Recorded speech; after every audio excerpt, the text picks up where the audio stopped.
Today, we're going to discuss how AI sales-driven training is changing how sellers sell and prepare for customer meetings.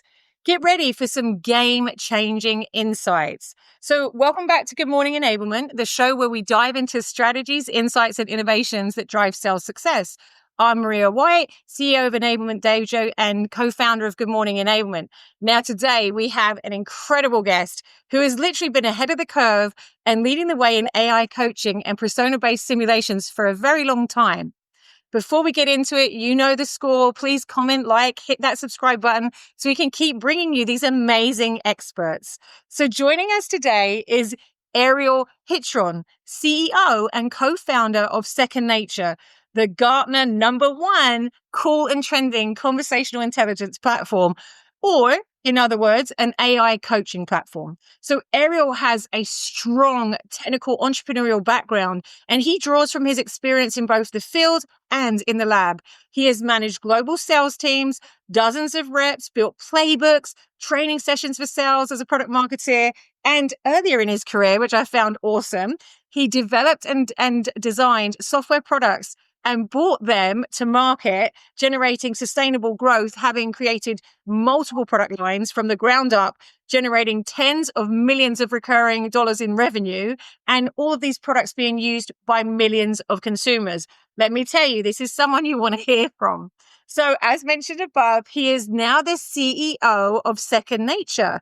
And again, today we're going to discuss how AI-driven training is changing how sellers sell and prepare for customer meetings. So let's get into this. So we're thrilled to have you here today, Ariel.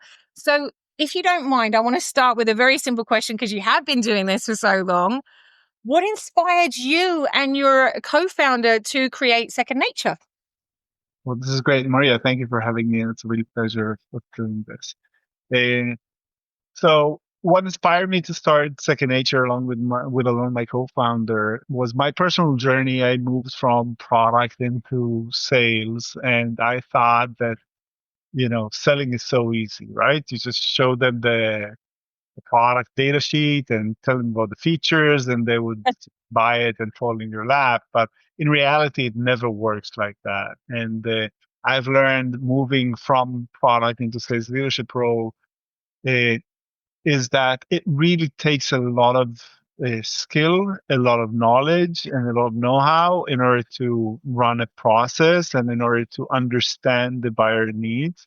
And thinking about that, when we started the company, like Amazon Alexa was the most advanced technology at the time. That's pre-ChatGPT, that's for all of that.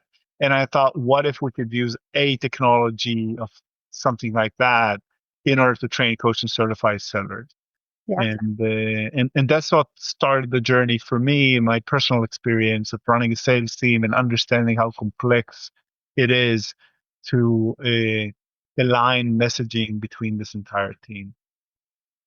Oh, that's fantastic. And as an early adopter of your wonderful software, having used it in a previous organization with great success, that's why I wanted to share this with other people who may not be, in this area right now. So what's really important is I would love to understand, you had that insight back then when Alexa was just the brand new shiny object, right, in AI. How do you foresee AI changing the dynamic between buyers and sellers over the next 10 years? So I think that 10 years is such a long time frame, right? Like we see things change now on a monthly basis, if not like weekly basis sometimes. So it's really accelerating very quickly.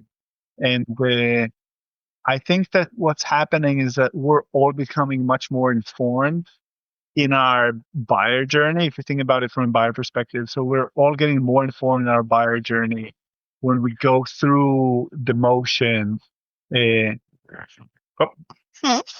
yeah. So when we go through the motions, Let's redo that for a minute. There was a really yeah, there's weird like a bit of a hissing yeah. sound, right? Yeah. So I'm just going to pause for 2 seconds and then I'm going to re-ask the question. How do you foresee, sorry to make you repeat it, but that was a weird noise going off in there. Yeah, I've felt it before. It's like I muted myself and then unmuted, and it kind of Went away. went away. But let's hope it can come back. I don't think it will come back. And Roger should, if it's not too bad, Roger can take it out. So I'm just going to count us in. I'll do 1, 2, 3, pause. Then I'll read the question and we could go again. Okay, 1, 2, 3. So how do you foresee AI changing the dynamic between the buyers and the sellers over the next 5 to 10 years? So I think that this market and the technology is accelerating so quickly that I think that we'll see changes, or we're seeing changes in a month by month, not on a 5 to 10 year horizon. It's really hard to predict, but I think that what we're seeing in terms of the direction of where things are going is that you can do so much. Let's take it from a buyer perspective. You can do so much as a buyer even before speaking with a salesperson, right? So you can do all of your analysis, you can do all of your market research, and you could have done it even before with Google and with online materials, but I think that it becomes much, much easier to aggregate information, compare it, get experiences, and then get into a conversation with a salesperson when you really want to know the things that are not obvious, the things that Yeah, are either complex on the business side, on the pricing side, on the differentiation side, on the customization side. Like, how does this off the shelf product fit to my needs as a buyer? And I think the conversation becomes a lot more nuanced around these things, a lot more consultative, a lot more kind of solution selling or solution providing, uh, instead of just kind of feature dumping and talking about the products and the benefits in a generic way. So I think that both buyers are leveling up because they're doing a lot of research on their own, as well as sellers are leveling up when using a lot of technology and tools. And then the moment of conversation becomes very different, right? Because yeah, like in my mind, you can think about it almost like, and I think that people are thinking about it and talking about it, will there be sellers at all? Or would we be buying just from an AI that sells us things, right? Is the role of the salesperson one that's at risk with all of yeah, this AI innovation, right? If you take it to the extreme level. yeah, So, absolutely. Sorry, Ariel, I was just thinking because what you said was quite compelling. I just want to kind of like tease it out a tiny piece. You said we've got AI savvy sellers now. We've got AI savvy buyers. Now, what does that look like in real life? You're talking to a customer. They've just been researching you on all of the different tools and platforms, getting quick, instant information on the fly. They could ask you a question and they already have the response, because they've got their own internal chat GPT open. And then you got the seller who's probably doing the same. So, I mean, that's the thing I'm teasing out from what you said. So when you ended it and said, hey, are we going to have an AI seller in the future? And what's so fascinating about that is, with the bots that are already there, I think that's starting to happen, honestly, with some of the consumer, like the B2C organizations. They can give you, oh, click here to buy this on Amazon with Ralph, or click here to buy this in IKEA, from a B2C. So thinking about AI taking on more routine tasks, how will the role of the sales professional, in your opinion, based on what you just said, because I tend to agree, how do you think that's going to evolve? What are your thoughts? yeah, absolutely. So I think that like sales is a spectrum, right? Or buying things is a spectrum. Yeah, And you can think about all the way from low risk, just to buy a purchase that you would make, like the obvious example of ordering a pizza, all yeah, the way to buying like an enterprise software, multi-million-dollar hard commit, and so on and so forth. And I think that that spectrum would really drive different results and different actions. So I think that when you think about the sales professionals, I think that the most routine tasks that are low risk, low cost, like ordering a pizza, would be completely automated. And I think that the more high risk or high complexity would become much more nuanced and much more human.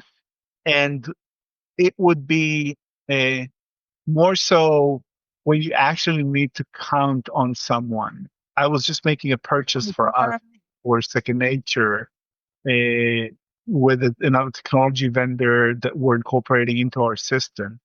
And I was having a conversation with the CEO there, and I was telling her, look, like once I buy and take this in and I put it in front of my customers or in front of my employees, I'm on the hook for your product. I'm like responsible for your product in front of my customers.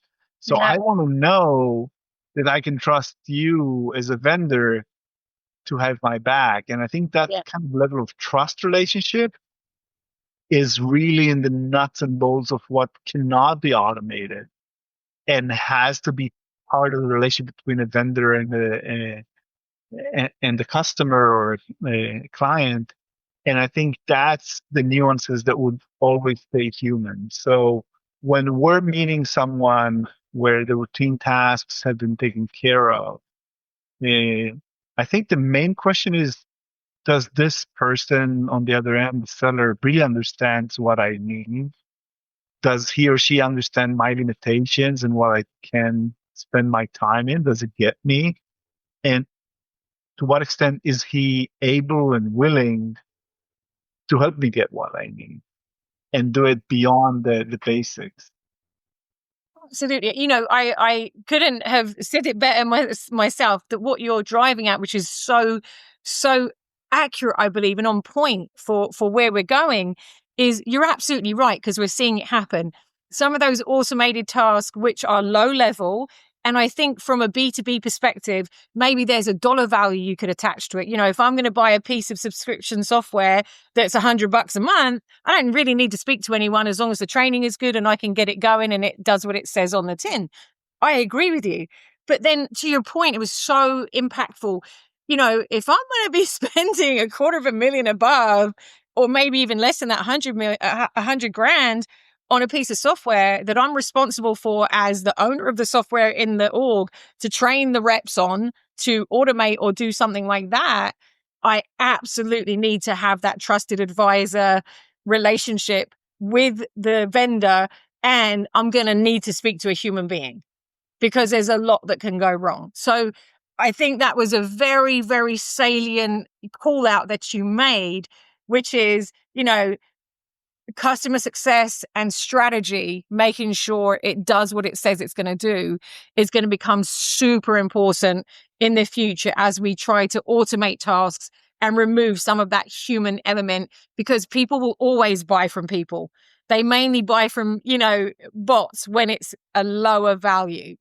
I might go research my, 45 grand car online, but I'm telling you, I'm going into the dealership, I'm driving the car, I'm testing the car, so I agree with you. I think that's very, very important. No, And I think also yeah, it might be just the perceived risk, right? So if I'm yes, buying health insurance, it might be a small amount every month, yeah, but when I need it, I want to make sure I'm covered for these kind of obscure things. And I want to make sure that I speak with a human that I can trust that is going to be providing this, or a professional that's providing this. So I think that's a, a big part of that. And then that human has to really level up, because all yeah, of the basics, I already did this online. Like, don't tell me about if you're a salesperson, don't tell me about the basics of your product, because sometimes people just want to talk, and it depends on the buyer, and some of them are not well informed.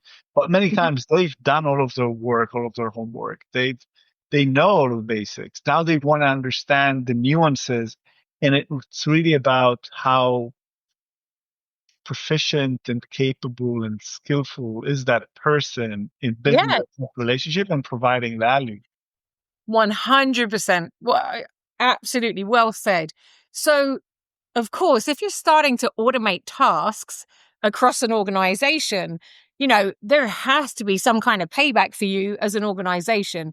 Maybe some of those lower levels you don't need as much because you're doing some of the under $250 transactions online. So, how will this, AI moving forward, in your opinion, reduce costs and accelerate growth for organizations? Absolutely. So I think this is the $1 million question, right? It's Yeah. like there's so much buzz about AI and the impact of that, but what is the real ROI and the real business impact of rolling these out? And I think that it's it's smart for organizations who are deploying AI to think about the relevant KPIs for each tool or platform that they're deploying. Yeah. Uh, I think that it can be if it's a chatbot or something, it can be the resolution rate that AI takes out of the entire support cost and so on and so forth. For something like what we're doing, which helps with onboarding, it helps with retraining, Yeah. it helps with rolling out changes. It's about how much acceleration can you get in those aspects. So if you know that you're hiring X amount of people in the sales or service roles each year, and this is the typical time that it takes to get them ramped up and productive, how much can you condense that? Because like onboarding is typically a cost item for an organization, right? So how much can I condense that? I think that's number one. I think the number two is in terms of ROI, how much better can the person be in their job if they're being assisted with AI? And I think that especially with sales, that's very measurable, right? So are they Yep. selling more? Yep. Are they selling more because they've used AI to train? Are they selling more because they use AI for like just in time whisper functionality or because they're selling like sending emails that are kind of have the right information within it and so on and so forth. So I think the business KPIs of that. If you have an AI that helps you, like what we do, train coaches, certify people, does that mean that a manager, and I don't think AI will replace the managers because they have a very important role, but does it Yeah. mean that a manager can take instead of 5 people, 8 people, or instead of 8 people, 10 people, and has a wider management ability to support more people, and hence as an organization, you can have less managers and more people who are actually doing the work. So I think all of these are means of cost reduction Yeah. and acceleration, because many times organizations are limited, especially in high growth environments, by the pace in which they can hire, onboard, and put into work additional salespeople. And I think that's also a part of acceleration. So I think that's on our kind of more narrow vantage point. And then in broader strokes, it's just how much can you automate? How much can you automate and do things that are in parallel, that never sleeps, that keeps on going Yeah. within your process, right? So if you keep the person owning the process as a whole, but what bits and parts can be automated in that process? Absolutely. I mean, there's a couple of things that you said, which I'm just going to, give our viewers like confirmation of the reality of that. One of them that you said was to reduce that time to rep productivity from an onboarding perspective, which, I've done in a couple of organizations utilizing your platform actually. And for example, if we had a mid-market rep and the average, getting them to ramp to 80% of what they should be doing of rep productivity was 6 months, we reduced that to about 3 to 4 based on doing that AI, simulation coaching. Because, there should be a new term for it, time to confidence. That's what I call it, getting that sales rep to a time of confidence to have the ability to have the conversation. So I think you're absolutely right. There is hours saved with ramping a sales rep. Those hours equate to, if there was a science to it, how many more hours can I be on the phone selling? And then how much more can I sell as a result of being confident? That in itself is way like so much value for utilizing a tool like this, but the rest of the stuff that you layered onto it, I'm absolutely in agreement with it. One, I'm going to call out, which was the last one you said, imagine that 24/7 productivity on tasks that you used to have to wait for the team in India to come online, or the next morning for your local colleague to come online. All of a sudden, in other companies that do task automation, like they've already been experiencing that as well. But from a training perspective, you can have this, follow the sun situation. Oh, I want to get all my reps trained because that's what we're talking about. I want to get all my reps trained within 48 hours. no problemo. Let's just follow the sun because some of this stuff is automated, and they're getting that AI coaching. And then the manager plays the role of, now all of a sudden, when they're doing their coaching, instead of doing deal by deal coaching, they've looked at the simulations and they can hone into one or two, pieces of coaching advice they can give in person that will move the dial for the rep. I'm all over. I think this is amazing. I think organizations should seriously look at this, whether they look at yours or others. I know yours works because I've utilized it and seen the results. Okay. I just want to jump into that Yeah. with one more thing, if we can. I think two other things that are important in this world of automation. One is the ability to run in parallel, right? Because when you want to try and drive a change in an organization, say you have a sales kickoff, you have this new vision or this new product or this new this and that. Yeah. And it's really important to go to market very effectively and quickly with this new message or this new product. It takes a long time, even if you have a team of trainers, to go one by one or team by team and train them. If you have a big team, if you can have them all done in parallel, it creates also dynamics in the team that now everybody's talking about this and this is what's happening and so on and so forth. I think that's like a big win for automation and AI, that it can coach or role play or train or certify in parallel a large amount of people. So I'd say that's like That's something, huge. yeah, that creates the dynamics. I Yeah. think the other thing is that if you're not, for us specifically, if the rep is not practicing with an AI and his manager does not have all that time to practice with him, guess what is practicing on?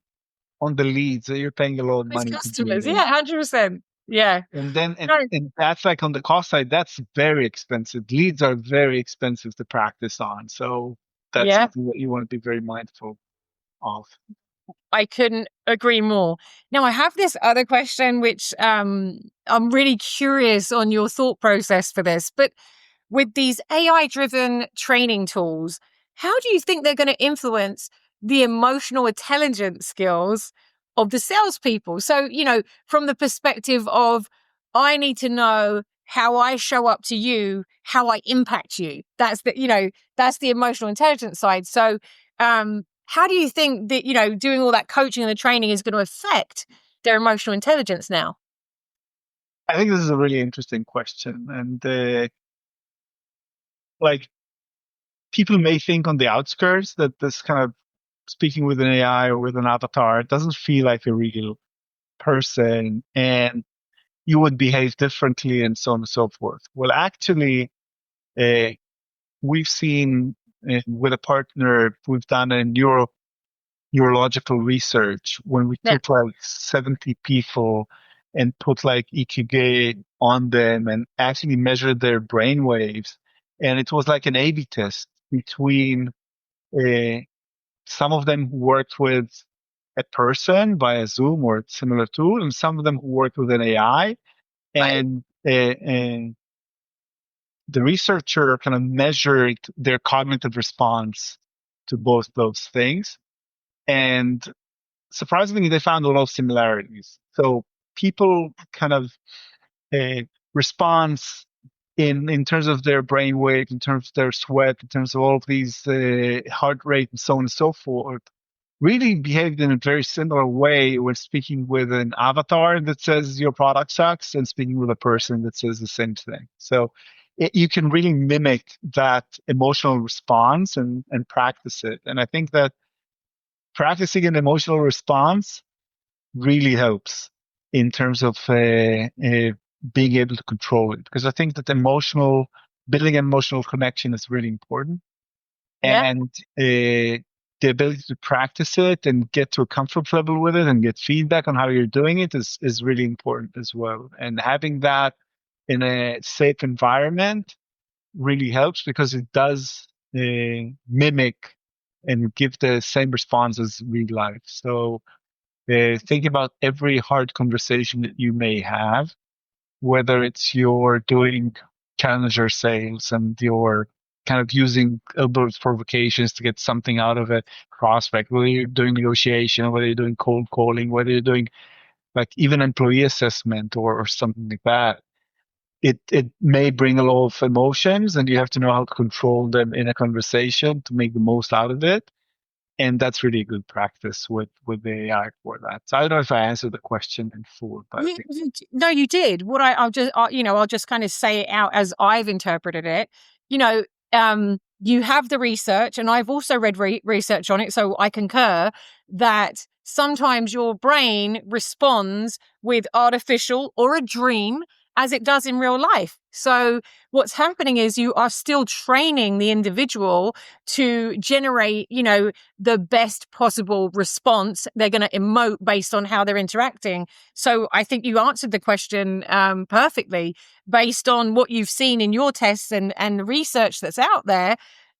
Building your confidence with an AI, persona is actually a similar feeling to your brain as if you're doing it live. So you are actually training them to have a real, authentic emotional response, which was really the purpose of the question. Would it hinder them to be doing it with AI? And the answer to that question is, based on evidence, is a no. Actually, it won't hinder them.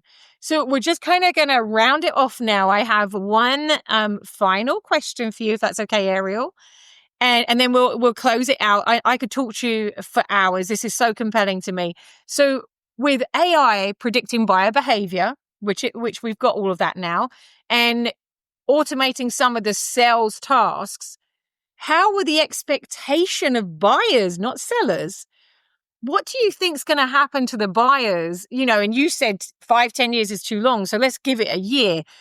As we move into 2026, when ChatGPT and all AI strategies have been pushed hard for the last 3 years, how do you think the expectations of the buyers are going to evolve? Yeah, I think it's super interesting. I think that mm, like we don't know, like nobody knows, but I think that people just expect more. People just expect more, and we're already seeing that like people become more informed. Doing what a research analyst could have done now can be done automatically. So think about like an enterprise buying process with an RFI, RFP, and then many vendors that submit responses. Then someone crystallizes. Then you get to like an RFP defending or presentation at the place where everyone is well educated. But Yeah. running a process like that from the buyer side, writing the RFI, writing the RFP, collecting that, it's a very time consuming and expensive process that most organizations don't have the capacity or resources to run. Now Yeah. take the same thing, and now with AI as a buyer, you can have like R1 with the ChatGPT do most of that for you. Organize this in a table. Here are the criteria. Compare the website. Get all the collateral. Understand everything, and sum it up for you. And then you're getting this into like a place where the actual conversation has to be elevated and has to be like a well-informed conversation on both sides. Now, will it happen 100% of the time? No. Some people will just book a time with the seller instead of doing the research. Yeah. But I think more and more so, things that the type of buying process that was available only on the high end kind of enterprise buy would go down market into the mid market and below, because you can at a much lower cost. Absolutely. So that's fantastic because it's going to reduce your cost of sale in the right way. So you're looking at your SMB, then your cost of sale is not going to be the same as when you're at the top of the pyramid, when you're dealing with like, a giant organization, which will require more. I love that, Ariel. I love the fact of how you've articulated that. And I couldn't, I agree with you. I should imagine, to your point, that the buyers now, they've already narrowed down. By the time they get to you, they know the 2 or 3 organizations they're going to speak to, because they have done what you said. They've gone and they've built me a comparison on here's my 10 top criteria, and then it's going to punch it out for you based on, sniffing the internet for that information that already exists. And so when they're talking to the seller, they want to be heard. They want their specific use case to be heard, which is actually circling back to something you said earlier, that if you're responsible for how the technology is going to play out in your org with the business outcomes, you're going to need to speak to a human to make sure they've got your back, in your words. So thank you so very much. This has been such a fascinating journey in looking into the future and seeing what could potentially happen. But also, I mean, if people don't know about your platform, Second Nature, and I'll put the details in the description below. I mean, you can reach out to not Ariel directly, he is a CEO, but you can reach out to people in his organization to find out more information about Second Nature. I'll put some links to a use case. There's several great use cases, and of course a link to the website, so you can go and explore if you want to. Second Nature's conversation intelligence or AI coaching platform for yourself. It does work. I have used it, or we wouldn't be double clicking down to see what else is coming in the future. Ariel, do you have any closing thoughts for our audience? I just think it's really exciting time to be in the market and to be in sales. I think that the rapidness of things that are evolving is really exciting, and I think that teams and organizations that embrace it are really being set up for success in the best possible way. Absolutely. Once again, I know that you have a lot of responsibilities in your role. So thank you so very much for taking time to share this with our audience. And I hope, Ariel, that we can get to do this again in the future. It's so compelling. Thank you. Have a fantastic rest of your week. Thank you for watching. Thank you for listening. Subscribe, like, and if you have questions for Ariel, put them in the comments and I will make sure that we respond to them. Thank you so much. Bye. Thank you, Maria.